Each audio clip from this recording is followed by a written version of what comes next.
Welcome back to another episode of ROC Boys Football. It is officially getting to draft season, and we are taking a look at a first round 2023 NFL mock draft from Trevor Sikkema of PFF. Again, starting to get some more draft videos out there. Spent the last couple of weeks getting some eyeballs on the top 300 prospects, starting to put together those position rankings in final big board. Not final big board because it is subject to change, but starting to kind of stack players where I see them. And we're getting our position ranks out probably early to mid-January, or at least our first position rankings. Before we get into this mock, though, again, I just want to say thank you guys for the support you guys have shown. We love talking draft. This is probably my second favorite part of the year. Obviously, football, probably my favorite part of the year. But I love draft season, love breaking down prospects. And if you guys do enjoy the content, consider subscribing to the channel. The support you guys have shown really does mean a lot. And then the comment section, let us know what you guys think. I love talking draft in the comment section, and you guys have been absolutely awesome with all the support you guys have shown. Let's get into this one again. Not my picks. This is Trevor Sikkema of PFF. Excited to get into it. Houston Texans with the number one overall pick going Bryce Young. This seems to make a lot of sense. I haven't really seen many mocks where Bryce Young isn't going to the Texans. My number one quarterback on the board. Composure, ability to extend plays, arm talent, accuracy. He checks all the boxes. Pretty much the only question mark you have with Bryce Young is the size. I mean, you have some question marks about durability and size, but you don't really have any question marks of how this guy plays on the gridiron and how he plays football. Very accurate. Ball comes out on time. And in an offense where Bill O'Brien calling those Alabama plays, I just thought was kind of lost and nothing really seemed to work. Bryce Young was making it work because he was the best player in the field. Now, number two, this is kind of where the draft, you had the first question mark, right? Is Jalen Carter going number two, or is Will Anderson going number two? The Bears probably not going with a quarterback. I think the Chicago Bears should certainly be in the business of maybe trading down if a team wants to jump up to number two over Seattle and get a quarterback. I would certainly be fielding offers to trade outside of this pick. If the Chicago Bears stay there, you can't really go wrong with either one of them. On my big board, I do have Will Anderson a little just edging out Jalen Carter. Now, I would not fight you if you said Jalen Carter is a better prospect and would help the Bears more. Will Anderson, if you go back to the 2021 film, almost 60 hurries, crazy numbers, but the film matched up. I mean, super twitched up. He's a little bit small, but he's very, very good against the run. Probably the best edge guy behind Myles Murphy against the run. And so you're getting a guy who's a complete dude who has a chance to be an all-pro. Now, Jalen Carter, also a guy that playing on the inside, he's very good against the run, but the value he brings in the pass rush, when he's healthy, he's the most dominant player in football, at least this year. And so the question is, do you want to go with an edge or do you want to go with Jalen Carter?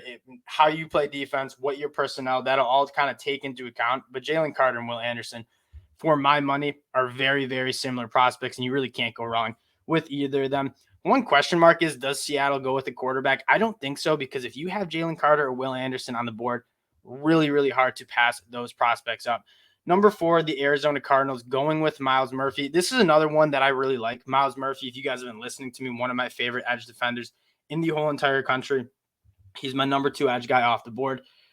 Myles Murphy at 6'4", 275 pounds. Phenomenal get off the ball. He can win outside with speed. He uses his hands well. But what's most impressive is at 6'4", 275 pounds, can get right into the chest of tackles and just disrupt pockets.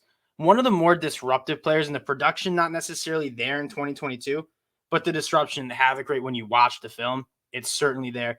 The Arizona Cardinals need a lot of help on the defensive side of the ball. Myles Murphy's a guy that's going to help you in the run game, but he's also going to provide a lot of value in the pass rush. I like this pick a lot. Getting to the quarterbacks, and this is kind of the discussion I want to have the most, is the Indianapolis Colts need a quarterback. I think they're a team that could trade up to Chicago and kind of put themselves in a position to get their quarterback at number two. If they sit at number five, they have their option of any quarterback besides Bryce Young. I think it still has C.J. Stroud right now a little bit above Will Levis, but I will tell you, the gap is pretty close. Will Levis is a guy that played at Kentucky, where throwing to two true freshman wide receivers and a transfer behind a horrible offensive line that really struggled to run the ball unless it was just Chris Rodriguez running over people. My biggest question I'd ask people who are a little skeptical about Will Levis is, what if you put Will Levis in the offense of C.J. Stroud, sitting behind a great offensive line, throwing to All-American NFL draft pick wide receivers? I think their numbers would look pretty the same. Will Levis is a guy that threw some incompletions where it just seems like the wide receivers weren't on the same page. supposed to be sitting down routes in zone coverage, and they keep going. A couple drops. Throwing from kind of a not very clean pockets. If you watch Will Levis, you can see what the NFL loves in his game. Rocket arm. I thought his deep ball was very, very good in 2022, and that was kind of one of the question marks is we know he's a howitzer. How much touch can he put on the ball over the top? I thought that was very good. Will Levis is my quarterback 3, and it's not as far as many people have it behind CJ Stroud. Now, pick number 6, the Atlanta Falcons. I think Jared Verse would be a great fit for the Falcons at number 6, but if they don't, Jared Verse is my number 3 edge guy pretty comfortably. Jared Verse played a little banged up, and most of you probably know the story about him transferring from SUNY Albany to Florida State. A lot of question marks about how well he's going to jump up to the Power 5 level coming from the FCS.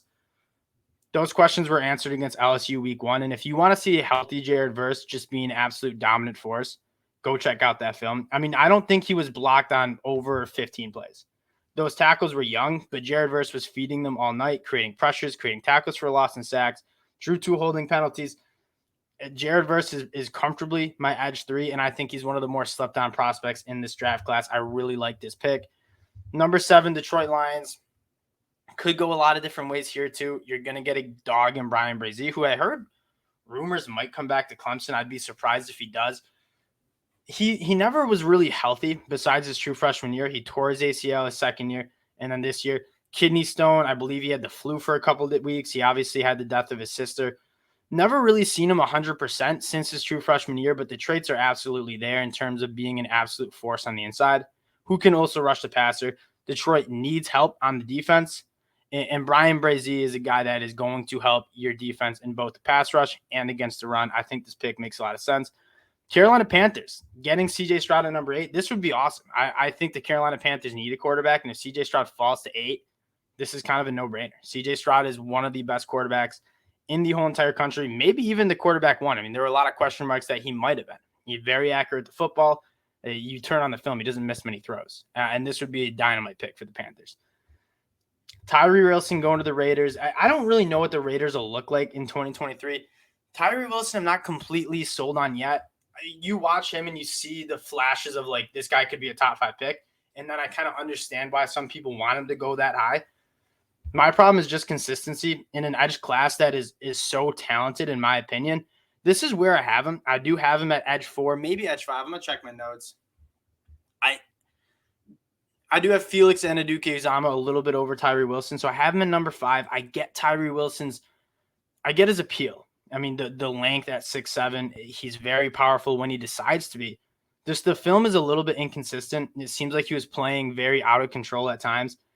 I could see a defensive line coach or a defensive coordinator saying, let me work with him. Because if he puts it together, I think he does have one of the higher ceilings in this draft class. Now, cornerback for the Eagles, Kelee Ringo. He's my cornerback 3. I get what people love. 6'2", 210 pounds, runs a 4.340. He's just stiff. And when you look at the film, he looks like he could be a linebacker.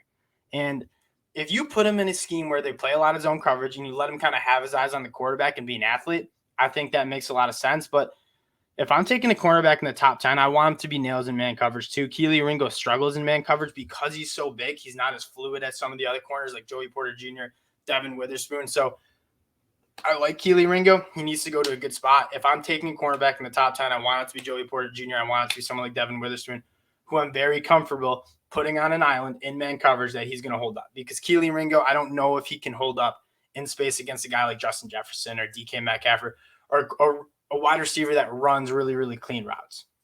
Maybe DK Metcalf, not the best comparison, because if there's any cornerback I want on DK Metcalf, it probably is Kelee Ringo, and that's the argument that he should be cornerback 1. But you look at some of the wide receivers who are really torching defenses, Stephon Diggs, Cooper Kupp, Justin Jefferson, Devontae Adams, guys with elite route running. I'm not sure Kelee Ringo is fluid enough to kind of keep up with some of those guys. Houston Texans at number 11. Peter Skoronski, I get the pick. He's been rock solid all year for Northwestern. For the last 2 years, Peter Skoronski's been like the best offensive lineman at the college football level. Question marks, can he play tackle at the next level? Probably sub 33-inch arms. Maybe not the best athlete out of the tackle class. Broderick Jones, Paris Johnson Jr.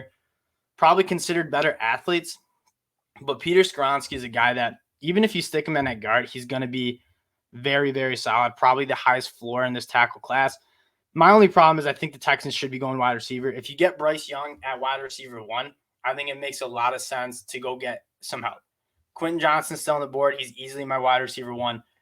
Probably going with Quentin Johnston if I had to make a pick for Houston at number 11. Seattle, Christian Gonzalez. I actually haven't gotten to his film yet. I've seen a lot of Oregon play, and he's been impressive. The ball skills have been there. I think 4 interceptions on the year. He's another one of those guys that he's going to be good in man coverage, and he has that length. I'm personally a huge Joey Porter Jr. and Devin Witherspoon fan, so I think I'd take him over him yet, but I'm not going to comment too much on him because I haven't really gotten into the film study yet. Tennessee Titans. This would be a fun one. Quentin Johnston, Treylon Burks working together, 2 massive bodies who can work the middle of the field. I mean, Quentin Johnston is my wide receiver 1. If Tennessee feels like they need a wide receiver here, I think that'd make a lot of sense. I'm a big fan of Quentin Johnston and his ability he has that vertical speed and the length and the size. And that's not necessarily that rare. What is rare about Quentin Johnston is the movement skills, getting in and out of his breaks at an elite level. Very, very impressive. He's very good after the catch. Kind of the complete wide receiver that I think could be an all-pro wide receiver at the next level, at least from the trade standpoint. Jordan Addison to the New England Patriots. This makes a lot of sense. I think the Patriots need a wide receiver. Jordan Addison's probably my only wide receiver 1 left. And you look at the other wide receivers, I think they're more kind of slot guys, wide receiver 2s.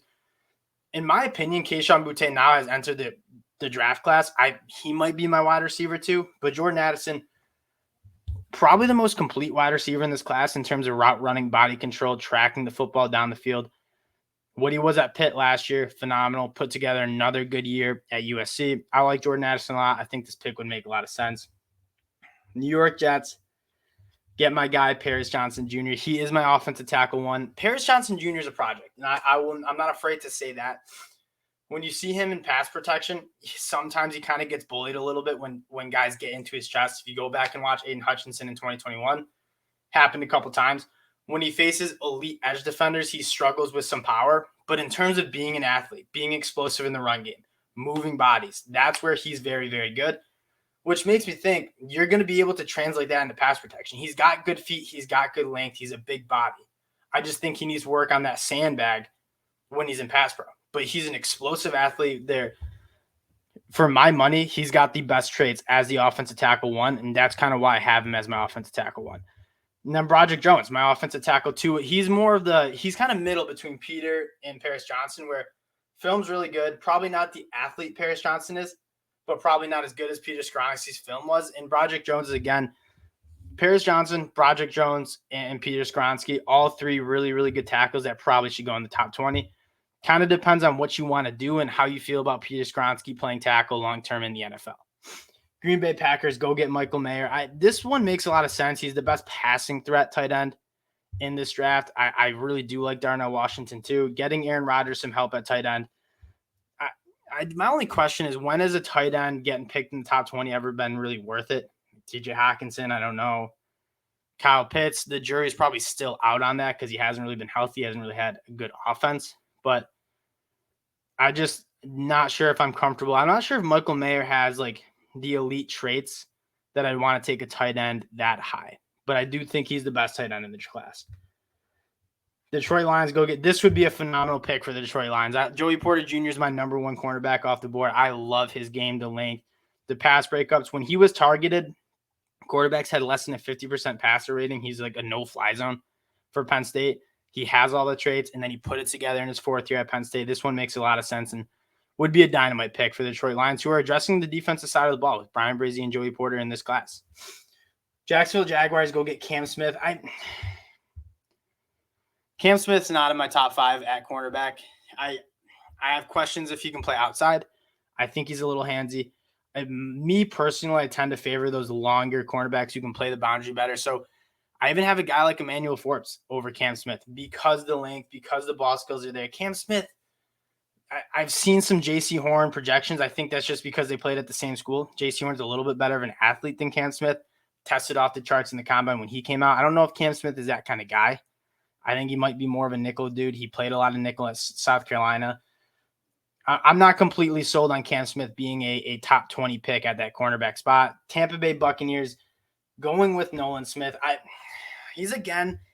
Nolan Smith, I think, has all the traits to be a really, really good edge. Again, former blue chip 5-star, the number 1 overall recruit in his class, actually over Kayvon Thibodeau, according to some services.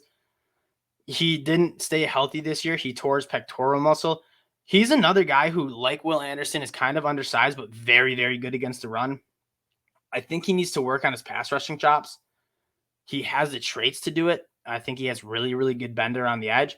You just didn't really see it, and he's a little bit undersized, and I'm not sure if he's going to be a guy that's going to be able – he was much better in a 2-point stance as that kind of like an outside linebacker as opposed to putting his hand in the dirt and playing that more traditional 4-3 defensive end role. And so I think it's going to be important that whoever gets him knows how they're going to use him.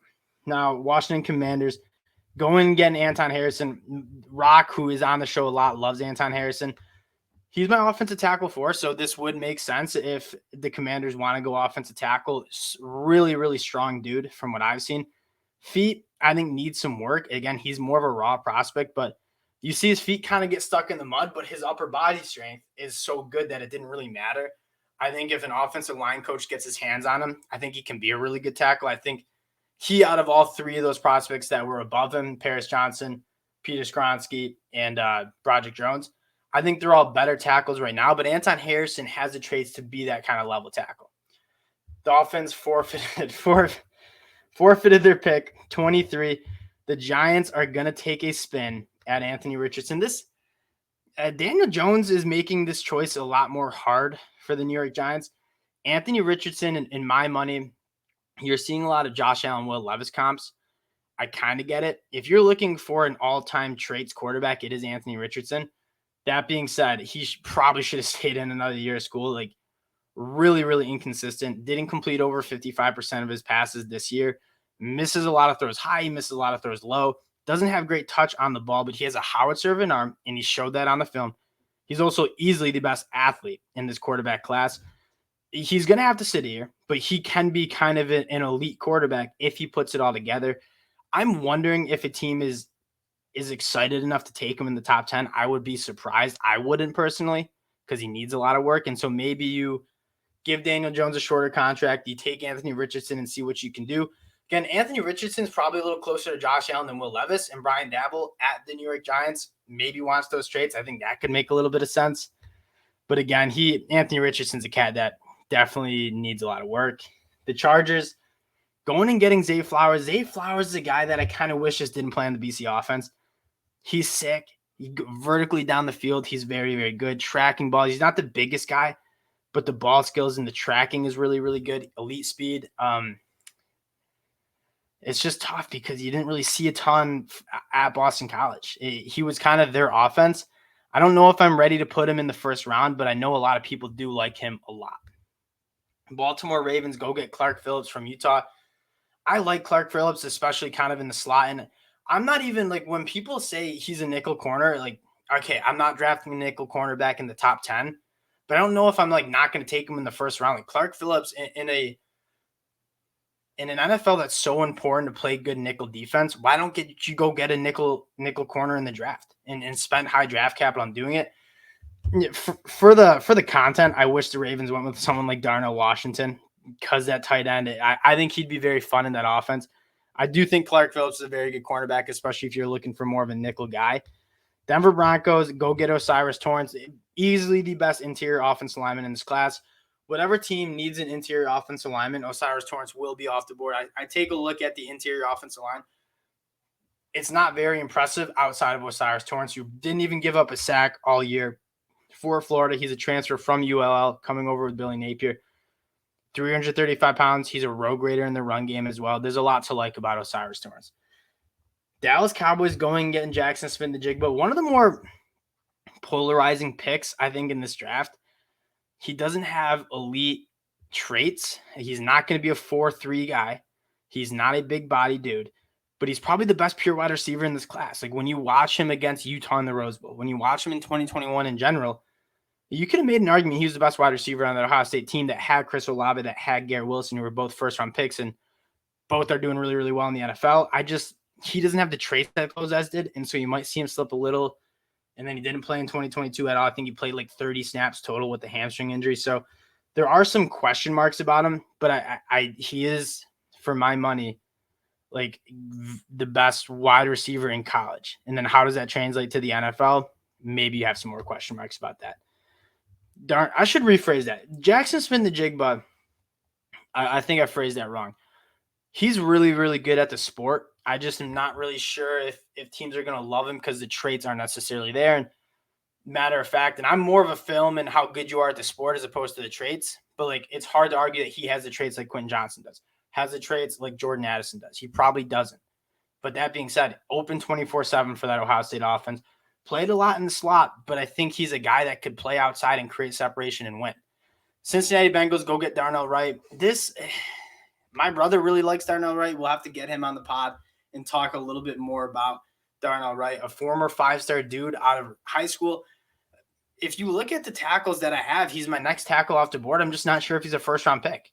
But if you need a tackle and Anton Harrison is gone and those top 3 dudes are gone, yeah, maybe you're probably going with Darnell Wright from Tennessee. Kansas City Chiefs, go get Cody Mock from North Dakota State. I wish we had Bijan Robinson, the Chiefs. He's still on the board. It would be very fun. I think that's a very popular pick for the Chiefs. Cody Mock's a guy that I believe he's in his 6th year in North Dakota State. I haven't watched his film, but I read about him. He gained a lot of weight. He's a very, very good athlete for a tackle. I have question marks about taking a North Dakota State kid, and he'll have to have a good Senior Bowl. Let's put it at that. I don't even know if he's in the Senior Bowl, if he got an invite, but he would be a guy that you want to see perform at the Senior Bowl against elite talent because it's really hard to project a kid from North Dakota State being a top 30 pick. Devin Witherspoon, my guy. They got Andrew Booth last year. Devin Witherspoon's my number 2 cornerback. He's a top 20 guy on my prospect on my big board. Illinois played a lot of man coverage, not a lot of safety help, and Devin Witherspoon was an absolute dog. Only gave up 206 yards allowed all year. His passer rating when targeted was lower than 30. Like, he was an absolute island back there. Yes, he's physical and uses his hands, but he's the length, the ability to mirror wide receivers and play the ball in the air. I'm a massive, massive fan of Devin Witherspoon.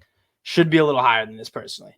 31, Bijan Robinson to the Bills. We just used I'm a Bills fan. We just went out and got James Cook. Yes, Bijan Robinson, I would love to see him in this offense. I think the Bills, who are more of a complete team and have the ability to maybe get some gravy, if you will, and get a guy like Bijan Robinson, they don't have any glaring concerns on their roster. We drafted a running back in the last, I think we went Devin Singletary, Zach Moss, and James Cook in 3 out of the last 4 years. I don't know if I want to take another running back.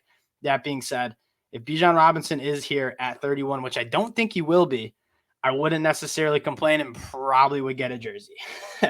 Philadelphia Eagles the Eagles go get Siaki Ika. If I'm looking at my defensive tackle ranks, Siaki Ika was a first-round pick coming into 2022. Did not like his film very much. If you're trying to get kind of a 3-tech kind of dude, Siaki Ika struggled, doesn't really give you much value in the pass rush. You just got Jordan Davis last year, who kind of is a similar player, but just more athletic than Siaki Ika. The Eagles are another team that have a very complete team. They have some wiggle room. I just don't know if he'd be my pick. You look at guys like Rukaroro that I love from Clemson, Mozzie Smith from Michigan, Gervin Dexter from Florida. I don't know if I love the Siaki Ika pick just because of who you have. You just drafted Jordan Davis. They have very similar skill sets.